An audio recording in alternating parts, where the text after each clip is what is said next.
walked into the garage that Tuesday evening and froze when I heard my wife on the phone. The garage door was cracked open, and Lauren stood in the corner, her back to me. I married down. He is a mediocre man with average everything. I should have gone with James. Her sister laughed through the speaker. You can always upgrade after the mortgage is paid off. My heart dropped to my stomach as I quietly grabbed the trash bags and left without a word. 2 months later, my phone blew up with 16 missed calls from her. Before I tell you what happened next, let me know where you are watching from, and hit subscribe if you want to hear more real-life stories like this one. The first time I met Lauren was at a company mixer 5 years ago. I am Arnold, just your average software engineer with a stable but unimpressive salary. I grew up in a small Midwest town, the son of a high school teacher and a nurse. We were comfortable but never wealthy. Lauren came from old East Coast money, private schools, European vacations, and connections to people whose names appeared in business magazines. She had just transferred to our marketing department, and honestly, she stood out like a diamond in a box of pebbles. When she approached me at the bar, I almost looked behind me to see who she was actually trying to talk to, but it was me she was interested in. Or at least that is what I thought at the time. You do not seem like the typical tech guy, she had said, sipping her martini. There is something authentic about you. Looking back, I should have paid more attention to the red flags that started appearing almost immediately. Lauren had a habit of comparing me to other men. How my colleague Jack dressed better. How her friend Tom had already purchased his second investment property. Or how her ex James had just made partner at his firm. James came up often enough that I could have written his biography. James just bought a vacation house in the Hamptons, she mentioned once, as we passed a real estate office. His family has been going there for generations. That is nice, I had replied, squeezing her hand a little tighter, trying to pull her back to our reality. Despite these moments, I fell hard. Lauren was intelligent, ambitious, and when she focused her attention on you, it felt like being bathed in sunlight. 3 months after we met, I proposed with a ring that cost 3 months of my salary but still earned a slightly disappointed look when I opened the box. It is perfect, she had said, but I caught her comparing it to her friend Natalie's ring at brunch the following weekend. We got married in what Lauren called a modest ceremony with only 150 guests. Her parents paid for most of it, making it clear they expected me to step up financially in the marriage. 3 years later, we had settled into our first home, a nice 4-bedroom colonial in a good school district.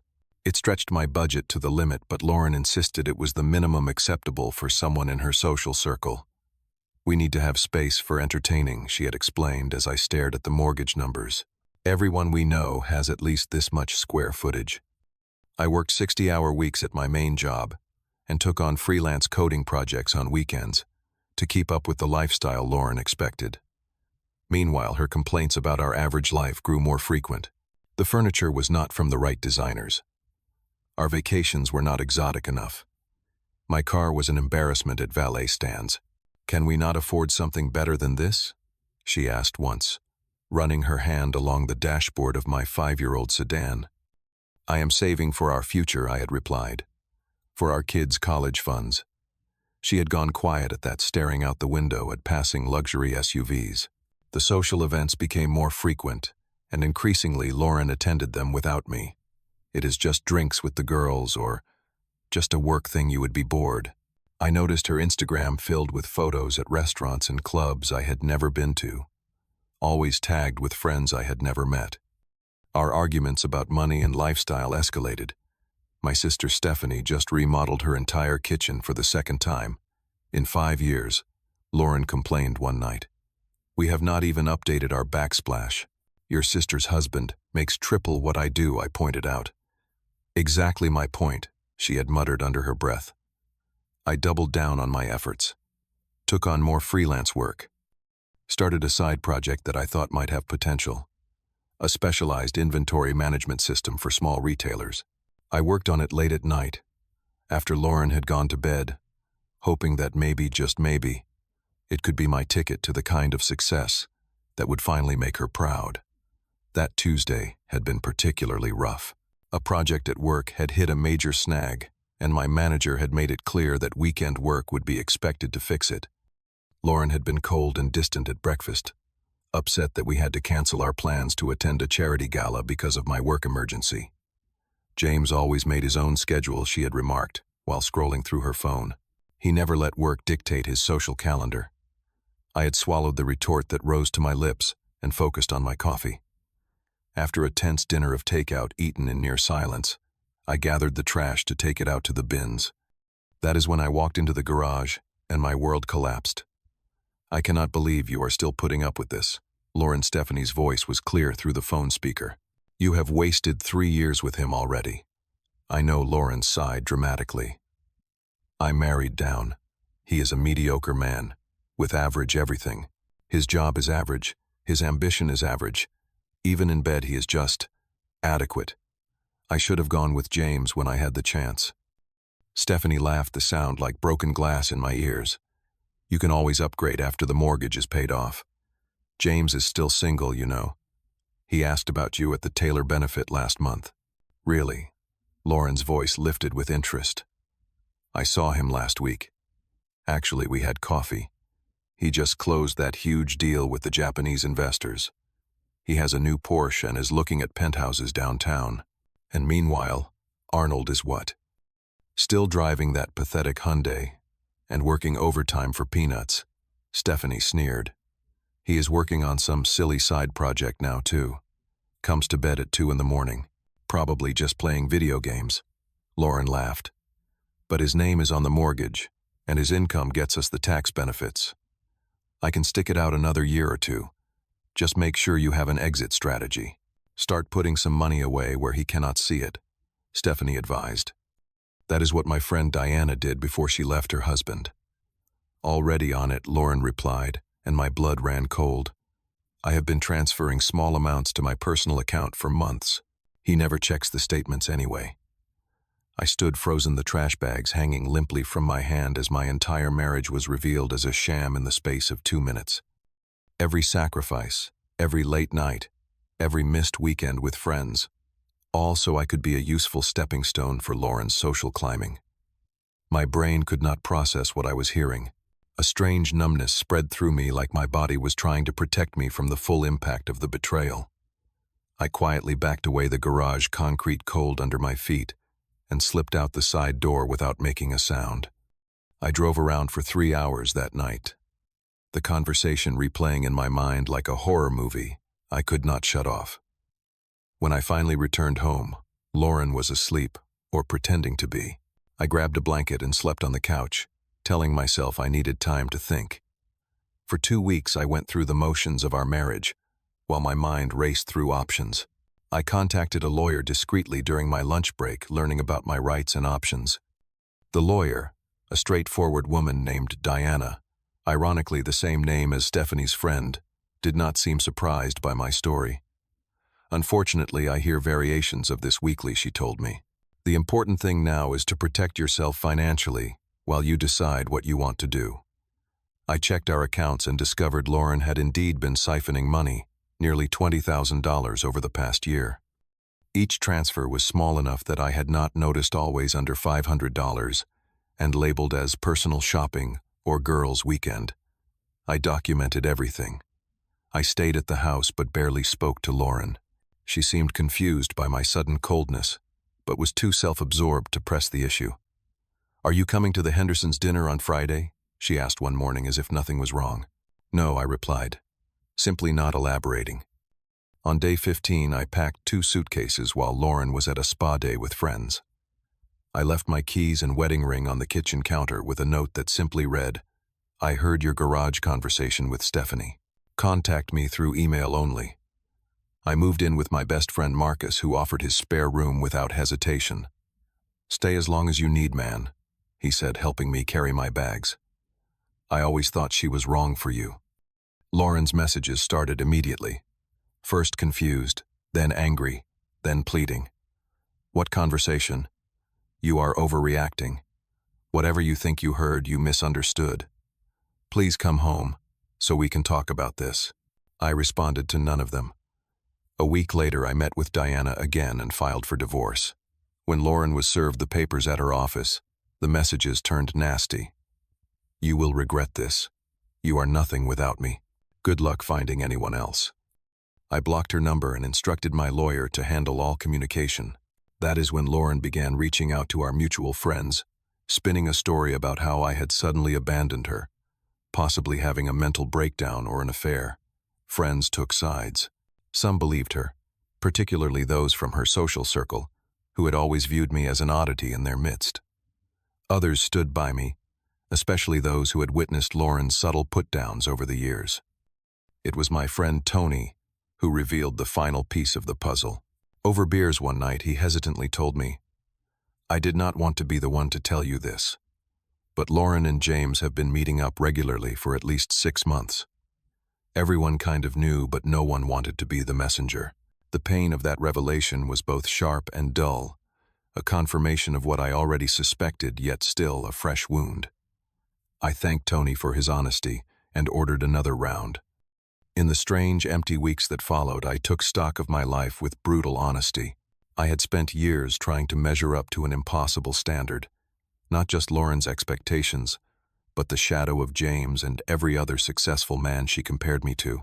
My apartment was filled with self-help books and investment guides, all purchased in an attempt to transform myself into someone Lauren would respect. Looking at them now, I realized I had been chasing approval at the expense of my own identity. One night, unable to sleep, I opened my laptop and looked at the side project I had been coding for months. It was an inventory management system specifically designed for craft breweries, a niche I understood well from my college years working at a local brewery. I had built it because I saw a genuine need in the market, not because it would impress anyone. "This actually has potential," Marcus said when I showed it to him. He worked in IT venture capital and knew the industry. The brewcraft industry is booming, and their software options are either generic or overpriced. For the first time in years, I worked on something because I believed in it, not to fund a lifestyle I could not afford, or to impress a woman who would never be satisfied. I took a week of vacation time and devoted it entirely to refining my software. 3 weeks after moving out, Lauren requested a meeting. My lawyer advised against it, but I decided I needed closure. We met at a coffee shop downtown, neutral territory with plenty of witnesses in case things got heated. Lauren arrived looking flawless as always. Designer outfit, perfect makeup, not a hair out of place. But there was something desperate in her eyes that I had never seen before. "Arnold, this is ridiculous," she said, immediately reaching for my hand across the table. I pulled back. "We need to talk about this like adults. Whatever you think you heard, I can explain." "I heard everything, Lauren," I said, calmly surprised by my own composure. "You married down. I am mediocre, average in bed. You have been stealing money from our accounts and meeting James behind my back. Did I miss anything?" Her face went through a series of expressions: shock, anger, calculation, and finally tears. It was not what it sounded like. She sobbed, causing several nearby patrons to glance our way. Stephanie brings out the worst in me. I was just venting. You know how sisters talk, and the money transfers. The secret meetings with James. I asked, my voice steady. The money was for a surprise vacation for us. She claimed the lie, so transparent. I almost laughed. And James and I are just friends. We have business connections in common. You have always been jealous of him. I took a sip of my coffee, letting the moment stretch. I am not angry anymore, Lauren. I am just done. The divorce papers are fair. You get half of everything, which is more than you deserve considering the money you took. You cannot do this to me, she hissed, the tears vanishing instantly. You will never find anyone who loves you like I do. That is the first honest thing you have said today, I replied. No one else would love me like you do, thank God. I left her sitting there, and for the first time since hearing that garage conversation, I felt lightness in my step. The pressure did not stop there. Lauren's parents called, expressing their concern about my mental state and suggesting I seek help for my paranoia.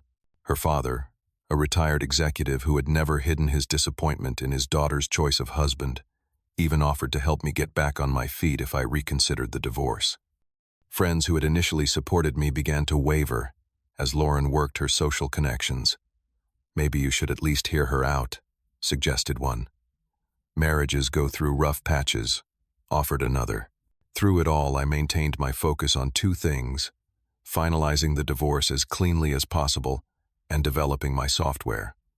I moved into my own apartment, a modest one-bedroom that I could actually afford without side gigs. The simplicity was refreshing after years of stretching to maintain appearances. 6 weeks into our separation, my software caught the attention of a former colleague who had connections in the craft beverage industry. "This solves a real problem," he said after I demonstrated the system. "Let me introduce you to some people." One introduction led to another, and suddenly I found myself in meetings with actual brewery owners and craft beverage distributors. They offered practical feedback that made the product even better, and several agreed to beta test the system. Meanwhile, Lauren's social media portrayed her as the abandoned wife bravely soldiering on despite her husband's unexplained departure. The comments were filled with supportive messages, many from men offering to help her through this difficult time. James featured increasingly in her posts, first as a supportive friend and then more prominently. I was negotiating with my third brewery client when I received a surprising email from a technology incubator that specialized in food and beverage industry solutions. They had heard about my software from one of the beta testers and wanted to discuss investment opportunities. The meeting went better than I could have imagined.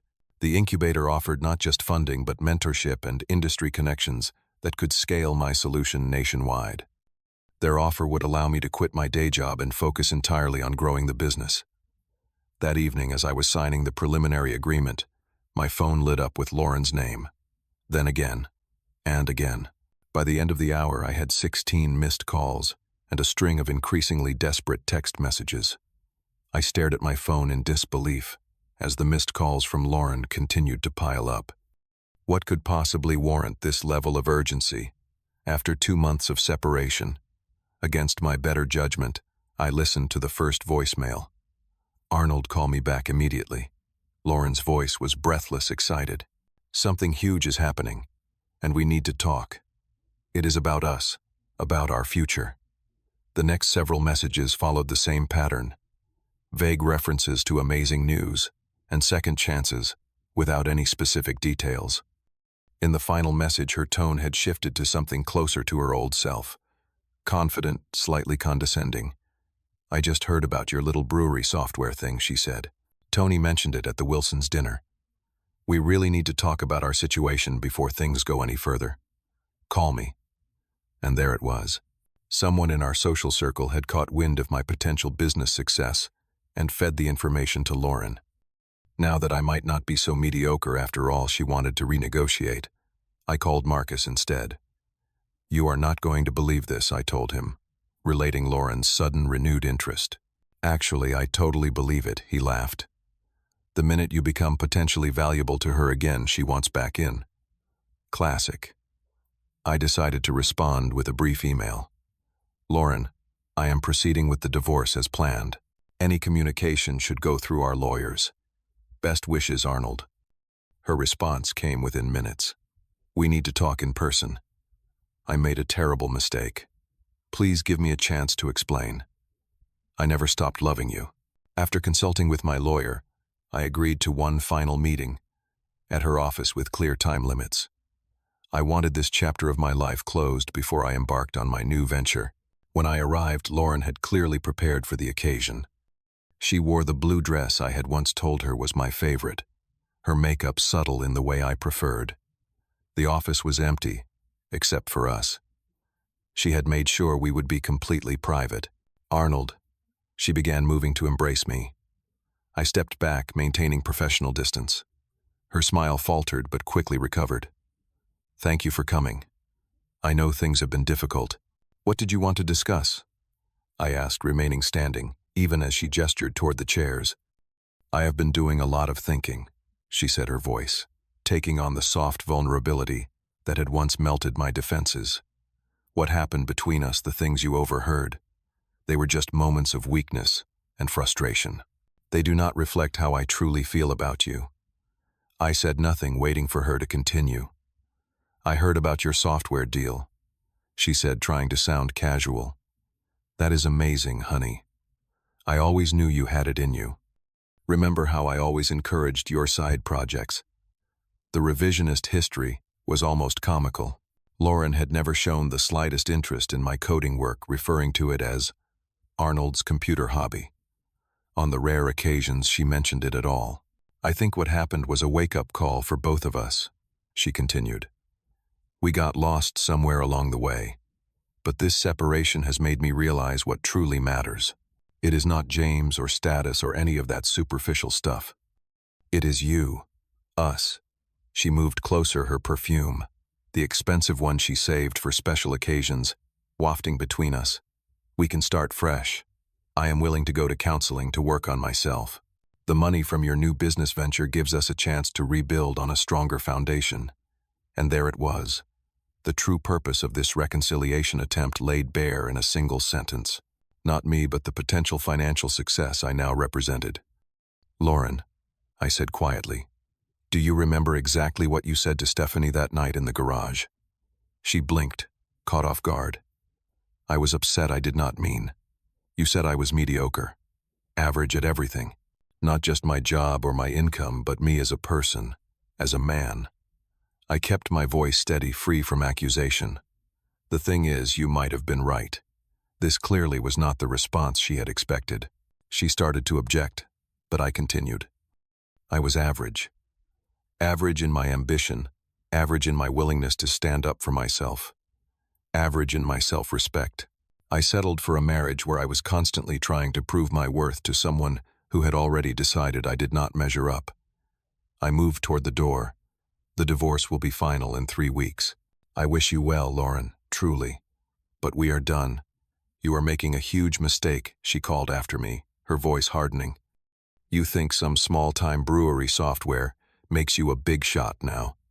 You will come crawling back when this little business venture fails. I turned back one last time. That is the difference between us, Lauren. I would rather fail at something real than succeed at a lie. 2 weeks after that final meeting with Lauren, I signed the divorce papers and the incubator contract on the same day, ending one chapter of my life and beginning another. The relief was immediate and profound, like setting down a heavy backpack I had been carrying for years. The software launch exceeded all expectations. Within 6 months, we had signed contracts with over 50 independent breweries across the country. I hired a small team, moved into real offices, and found myself featured in a technology magazine as an industry innovator. Through a mutual friend, I heard that Lauren had indeed rekindled her relationship with James. Their engagement announcement appeared in the local paper 3 months after our divorce was finalized. The accompanying photo showed them beaming in front of his Porsche, her diamond ring prominently displayed. I felt nothing but a vague sense of pity. Not for James, who was getting exactly what he thought he wanted, but for Lauren, who would never know the difference between being valued for what she could provide versus who she truly was. At a charity event for a local children's hospital, something I supported with my new company's success, I found myself chatting with a woman named Julia, who worked as an elementary school teacher. She had no idea who I was or what I did for a living, and seemed genuinely interested in my thoughts on educational technology for underserved communities. Sorry if I am talking your ear off, she laughed, after sharing a story about her 4th graders. I tend to get excited about these things. No apology needed, I replied, realizing I was genuinely enjoying a conversation for the first time in ages. What you are doing matters. We exchanged numbers, and our first date was coffee at a local shop.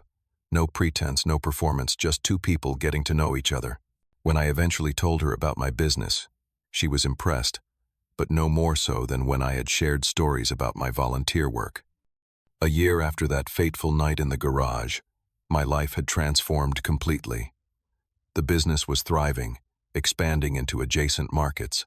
My relationship with Julia progressed naturally, built on mutual respect, rather than expectations or appearances. I had reconnected with old friends and made new ones who valued me for who I was, not what I could provide. I heard through the grapevine that Lauren and James's relationship was already showing cracks. His business had hit some turbulence, and suddenly the lifestyle she had married him for was in jeopardy. There were rumors of fierce arguments at social events and public criticism that mirrored what she had once directed at me. Looking back now, I realized that overhearing Lauren's phone conversation was one of the most painful, yet ultimately beneficial moments of my life. It shattered an illusion I had been desperately trying to maintain and forced me to confront some uncomfortable truths about myself. The truth was, I had allowed myself to be defined by Lauren's expectations and judgments. I had accepted the role of mediocre husband because deep down part of me believed that was all I deserved. Each compromise, each extra hour worked to fund a lifestyle I did not even want, had slowly eroded my sense of self-worth. The healing process was not immediate or easy. There were nights I lay awake questioning every decision, wondering if I had thrown away my marriage too hastily. There were moments of crushing loneliness and doubt, but with each passing day I reclaimed a piece of myself that had been lost during those years. Julia played a significant role in my recovery, though never as a replacement or band-aid for my wounded ego. Unlike Lauren, she had her own full life and passions. She did not need me to provide status or financial security. Our relationship grew from genuine connection, rather than mutual usefulness. "You know what I like most about you?" she asked me one evening as we walked through the park. "You listen, really listen, when I talk. And you get excited about things without worrying how they look to other people." It was such a simple observation, yet it highlighted everything that had been wrong in my previous relationship. With Lauren, every interaction had been performative, every decision weighted with considerations of status and appearance. With Julia, I could simply be. The software company continued to flourish, expanding beyond breweries to other craft beverage producers and specialty food manufacturers. I hired people smarter than me in areas where I lacked expertise and learned to lead rather than control. The success was rewarding, but more importantly, it was built on creating genuine value rather than the appearance of success. Last month I ran into Stephanie at a restaurant. She was clearly uncomfortable, caught between pretending not to see me and maintaining social politeness. I made the decision easy for her by approaching her table. "Hello, Stephanie," I said pleasantly. "How are you?" She flushed slightly. "Fine, Arnold. You are looking well. Thank you. How is Lauren? I heard she and James have hit some rough patches." Stephanie's expression tightened. "They are working through some things. His investment firm had some setbacks, but they will bounce back." I nodded sympathetically. "I hope things work out for the best. Please give her my regards." As I turned to leave, Stephanie called after me. "She made a mistake, you know. She realizes that now." I paused. "We all make mistakes, Stephanie. The important thing is learning from them." Walking back to my table where Julia waited, I felt the last weight of my past life finally lift. I was neither the mediocre man Lauren had dismissed, nor the success story that might have won her back. I was simply myself. A man who had learned the hard way that true value comes from within, not from others' perceptions. The greatest lesson from this painful chapter of my life was realizing that sometimes the worst moments can lead to the best outcomes. Had I not walked into that garage at that exact moment, I might have spent decades trying to earn the respect of someone incapable of giving it. I might never have discovered my own potential or experienced the freedom of being truly accepted. If you find yourself compromising your self-worth for someone else's approval, ask yourself what you are really afraid of. Is it the pain of rejection, the fear of starting over, the social stigma of failure? Whatever it is, I can tell you from experience, it hurts less than living a life that is not truly yours. Have you ever discovered something painful that ultimately set you free? Share your experience in the comments below. If this story resonated with you, please hit that like button and subscribe to hear more real-life journeys of growth through adversity. Thank you for listening to my story. And remember, sometimes the most painful truths lead to the most authentic lives. Your worth is not determined by anyone else's assessment of you.